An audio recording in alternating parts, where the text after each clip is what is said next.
This gives you the predictability you need to plan your investments. Vamos a hablar de este tema en los próximos minutos con José Antonio Belso, catedrático de Economía Aplicada en la Universidad Miguel Hernández. Muy buenas tardes. Muy buenas tardes, ¿qué tal? José Antonio, en estas dos caras de la moneda, en un lado la competitividad económica y el crecimiento, y por el otro lado la sostenibilidad, que muchas veces sí se pueden dar la mano, pero en este momento parece que están contrapuestas. En este decreto ómnibus europeo de ayer, ¿qué tira más? En primer lugar, yo creo que este decreto ómnibus europeo es el primer paso en la línea de lo que venía marcando el informe Draghi, que hace una apuesta por la innovación, la descarbonización y la seguridad económica. En concreto, pues es una apuesta por un tipo de energías, las renovables, que nos garanticen un suministro y frente a lo que está sucediendo en otros países que son nuestros tradicionales proveedores de energías fósiles. Entonces, bueno, yo creo que son los primeros pasos en esa línea del informe Draghi. Estamos hablando de que el informe Draghi apostaba por una inversión de unos 800.000 millones de euros y aquí estos están los primeros 100.000. Lo que decía la señora von der Leyen es que al final se trata de hacer conciliable descarbonización y competitividad, pero como bien tú apuntabas, estamos en medio de una pinza que nos están haciendo tanto China como Estados Unidos, que tienen una sólida apuesta por las energías fósiles con unos costes mucho más baratos y que nos dificulta la competencia, obviamente. ¿Hacia dónde crees que va a mirar más en este sentido la Unión Europea, entre China y Estados Unidos? Yo creo que al final la Unión Europea con este plan lo que está intentando es avanzar en su propio camino. Lo que está diciéndonos es, bueno, vamos a estudiar una serie de cadenas de valor de sectores altamente intensivos en energía, como puede ser el acero y el automóvil, que ya los ha puesto encima de la mesa, y luego por una serie de subvenciones transversales, como bien tú estabas apuntando, en la línea de la facilitación de la consecución de permisos, la fiscalidad, la flexibilidad, la desburocratización y luego la inversión por unas redes eléctricas que permitan la integración del mercado energético europeo. Recordemos que tanto el informe Draghi como los restantes informes apuntan sobre la necesidad de consolidar el mercado europeo como tal. Y yo creo que está intentando andar su propio camino, conciliando sus deseos de ecosostenibilidad con competitividad. Y eso es algo que tendremos que ver si de verdad resulta exitoso en el contexto donde nos estamos moviendo. Yo creo que va a ser más complicado de lo que apunta la señora von der Leyen.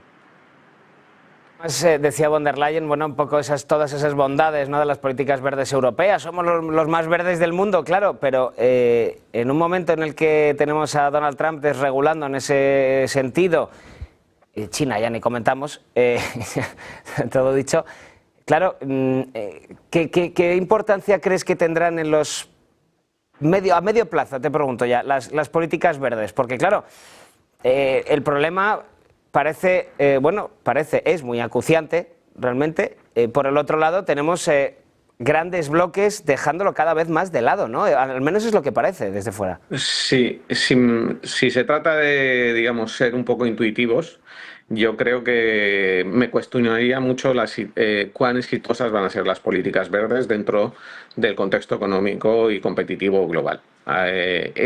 Nosotros, como bien ya se apuntaba, por ejemplo, un reciente informe de Ernst & Young, nos estamos moviendo en un contexto donde la demanda de productos ecosostenibles está en decadencia y encima donde la producción de los productos ecosostenibles se están desplazando fuera de una región como es la europea.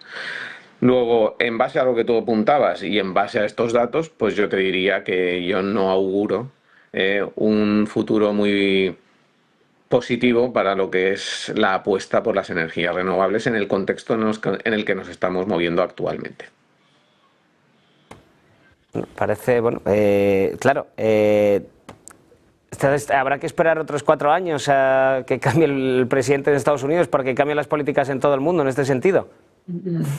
Yo creo, yo aquí creo que En el contexto donde estamos, ya previamente antes de la llegada del señor Trump, que lo único que yo creo que ha hecho es acentuar una tendencia que ya venía apuntándose, que la misma Unión Europea, pues bien es cierto que manteniendo su apuesta por la descarbonización, pues ha flexibilizado algunas energías que hasta ahora venía considerando no ecosostenibles, como la energía nuclear. Estamos viendo cómo Inglaterra ha hecho una apuesta recientemente por la reapertura de pequeñas centrales nucleares. Yo creo que la necesidad de repensar la política energética dentro del conjunto de la Unión y esa ecosostenibilidad, pues es algo a lo que estamos abocados. Pero bueno, y eso lo digo con independencia de la apuesta del señor Trump, que lo único que está haciendo es acelerar de una manera exacerbada una cierta tendencia a suavizar esa inclinación a la ecosostenibilidad que ya venían viéndose tanto en China como en Estados Unidos o incluso en la India.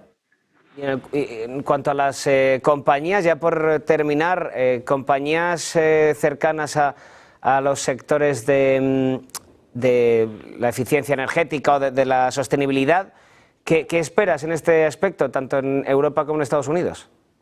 Yo en el contexto europeo, hace un momento en el cierre de mercados hacías referencia a que una de las principales empresas proveedoras de energías renovables había tenido una fuerte subida en bolsa. Creo que hablabas de más de un 10% en concreto. Ese comportamiento yo no lo estoy viendo en otros mercados, con lo cual me da que pensar que las empresas europeas, fruto de esta inyección de recursos que ha hecho la Unión Europea, van a tener por lo menos a muy corto plazo un recorrido positivo dentro de los mercados.